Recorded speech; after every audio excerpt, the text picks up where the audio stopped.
Naghain na ng panibagong diplomatic protest ang Pilipinas laban sa China dahil sa panibagong harassment sa West Philippine Sea kahapon.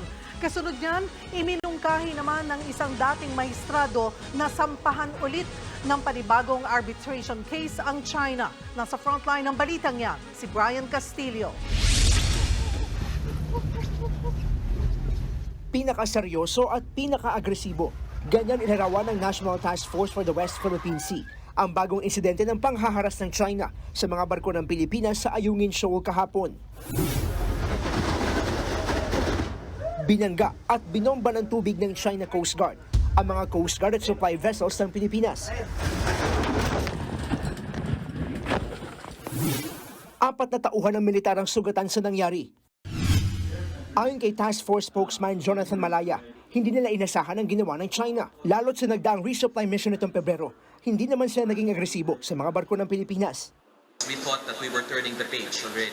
But if China desires some improvement or progress in resolving this maritime dispute in a peaceful and orderly manner, we demand that they match their words with their actions.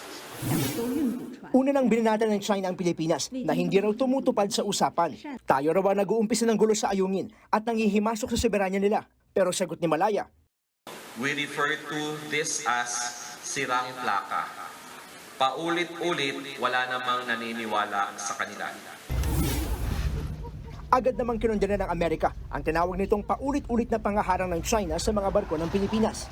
Muli rin itong pinaalala na may umiiral silang Mutual Defense Treaty sa bansa na pwede raw gamitin kung atakihin ang anumang barko at eroplano ng Pilipinas sa South China Sea. Pero gate ng National Task Force, hindi sila magdedesisyon sa ganitong usapin. The invocation of the Mutual Defense Treaty is a serious matter that requires consultations between both parties. And given that this is something that is discussed on higher levels, we cannot comment at this time. Kinumpirma naman ng Philippine Navy na may 2 warship ang Pilipinas. Di kalayuan sa nangyaring tensyon sa Ayungin kahapon. Nagmamasid lang daw sa nangyari ang Navy. Pero mangingialam na sila kung may gagawing pagmamalabis ang China.